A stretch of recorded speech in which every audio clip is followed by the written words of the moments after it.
మనం స్పీచ్లు నెమ్మదిగా ఓపెన్ అవుదాం సార్. ఓకే, సో ఇప్పుడు వెంకట్ శ్రీరామ్ గారు, ద ప్రొడ్యూసర్, ప్లీజ్.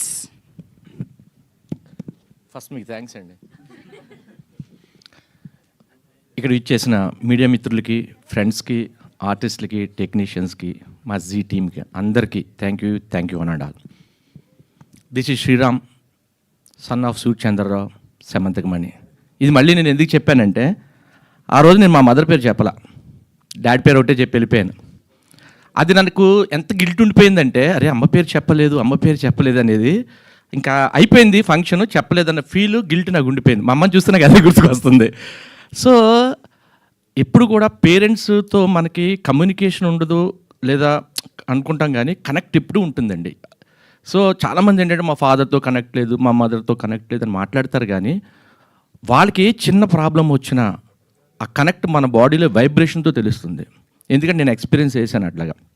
కాబట్టి కాకపోతే ఇక్కడ ప్రాబ్లం ఏంటంటే, త్రివిక్రమ్ గారు చెప్పిన, తనిఖీల భరణి గారు చెప్పిన నాన్న ఎక్కడో వెనకబడ్డాడు అని, గౌరవం తక్కువ ఉంది అమ్మతో కంపేర్ చేస్తాను చెప్పిన, ఇది కేవలం పిల్లలకి పేరెంట్స్కి మధ్య వచ్చే చిన్న డిఫరెన్స్ ఏంటంటే, మదర్ కొంచెం ప్యాంపర్ చేస్తుంది, ఫాదర్ ఏంటంటే మనం కూడా ప్యాంపర్ చేస్తే వాళ్ళు చెడిపోతారని ఒక ఇదిలో వాడికి లోపల ప్రేమ ఉన్నా కూడా అది బయటికి తెలియకుండా వాళ్ళని కంట్రోల్లో పెట్టాలి అన్న ఆ సిచ్యువేషన్ ఏమవుద్దంటే వీడికి కొంచెం ఆ కనెక్ట్ తగ్గుద్ది అనమాట. కేవలం అది వాడు భవిష్యత్తు గురించో లేదా వాడు నాకన్నా బాగుండాలని ఒక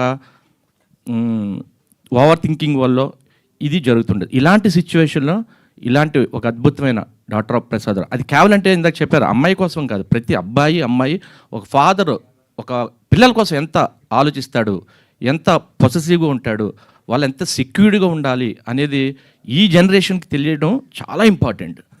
ఎందుకంటే వాళ్ళందరూ ఇప్పుడు చాలా ఏది తట్టుకోలేరు. బేసిక్గా ఒక చిన్న కష్టం వస్తే కూడా తట్టుకునే పరిస్థితి లేదు. అలాంటి సిచ్యువేషన్లో వాళ్ళు పెరుగుతున్నారు. ఎందుకంటే మొబైల్స్లో ఎవరు గొడవలో వాళ్ళు ఉంటారు, ఎవరితో డిస్కస్ చేయరు, ఏమి ఉండదు, వాళ్ళ ప్రపంచంలో వాళ్ళు ఉంటారు. సో ఇలాంటి సిచ్యువేషన్లో ఇంత అద్భుతమైన కథని మా కృష్ణ గారు అందించినందుకు థ్యాంక్ యూ సో మచ్. ఇప్పుడు కృష్ణ గారు ఎప్పుడంటే నాకు almost it's been 15-16 years association Krishna గారితో. కృష్ణ గారు నేను ఆయనకి సక్సెస్ ఇచ్చానా, ఆయన నాకు సక్సెస్ ఇచ్చారా అనేది కన్నా నేను కృష్ణ గారు ఇది ట్రయాంగిల్ సక్సెస్ అండి. ఇది ఎవరి సొంతం కాదు.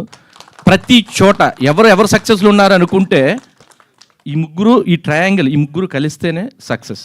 సో ఆయన చెప్పిన కదా నేను నమ్మి, నేను చెప్పింది వాళ్ళు నమ్మి ఎస్ విల్ గో హెడ్ అని ముందుకి మేము తీసుకొచ్చిన ఈ 3 సిరీస్లు కూడా ఇంత సక్సెస్ అవ్వడానికి కారణం ఏంటంటే టీం వర్క్. ఇది ఎవరి గొప్పతనం కాదు.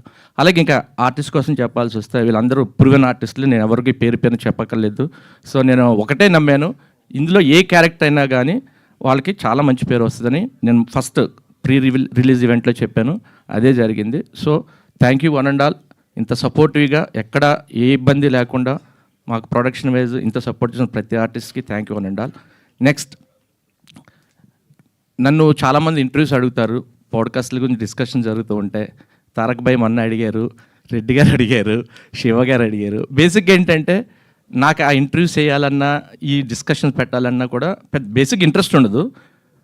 కానీ నేను ఒకరోజు డెఫినెట్గా చేస్తాను. నేను ఒక వ్యక్తి కోసం డిస్కషన్ చేయాలి, అది అను మేడం.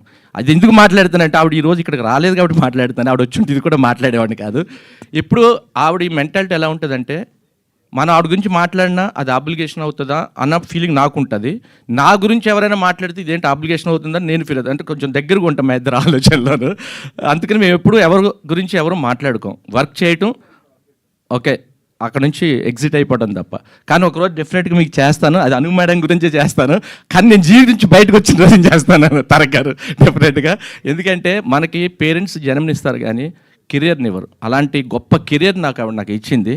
కాబట్టి నేను ఒక పాయింట్లో చెప్పాలంటే నేను అంటే అందరికన్నా ఎక్కువ ఎవరంటే ఆవిడ పేరే చెప్పాలి. ఎందుకంటే ఇంత సక్సెస్ఫుల్ కెరియర్ నాకు ఇచ్చి ఒక స్టేజ్ మీద నన్ను నిలబెట్టి వీడు శ్రీరామ్ అంటే నన్ను చూసి కొంతమంది ఇన్స్పైర్, భానులు అంటూ కూడా అంటున్నారు. అది ఇంకా ప్రౌడ్గా ఉంది నాకు. భాను ఇది రాదు కాదు, అను మేడం ఇచ్చిన కెరీర్ ఇది, ఆవిడ వేసిన పాత ఇది.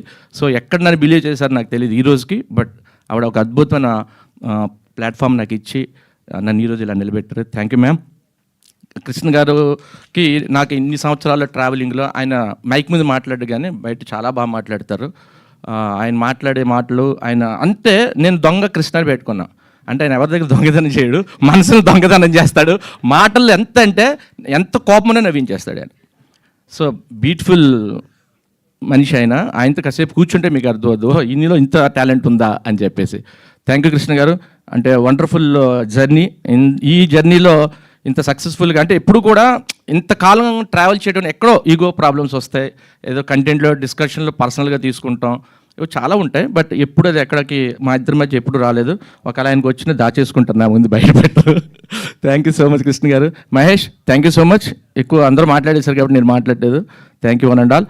నెక్స్ట్ మా ZEE5 టీమ్, సిద్ధు, కిన్నమయ్య గారు, శ్వేత గారు, ప్రతి మీటింగ్కు మీరు ఇంత సపోర్టివ్గా ఇంత కష్టపడి చాలా ఇది చేస్తారు. ఎస్పెషల్లీ ఇది నాకు చాలా ఇంపార్టెంట్. ఎందుకంటే మళ్ళీ ఇది మీరు పెట్టుండకపోతే నేను మా అమ్మ పేరు చెప్పేవాళ్ళకి చెప్పే అవకాశం నాకు రాదు. కాబట్టి నేను ఈవేళ చెప్పినందుకు ఎస్పెషల్ మీకు చాలా థ్యాంక్స్. ఓకే. జయంత్ అలాగే మీ ఇద్దరం చాలా తిట్టుకుంటాం, కొట్టుకుంటాం, చాలా అరుచుకుంటాం, బట్ ఎప్పుడు చాలా సపోర్టివ్గా ఉంటాడు. సో ఇలా మా జర్నీ సక్సెస్ఫుల్గా రన్ అవుతుంది. Thank you one and all. ఇంత పెద్ద సక్సెస్ చేసిన జీ ఆడియన్స్కి thank you so much. Thank you Manjesh గారు.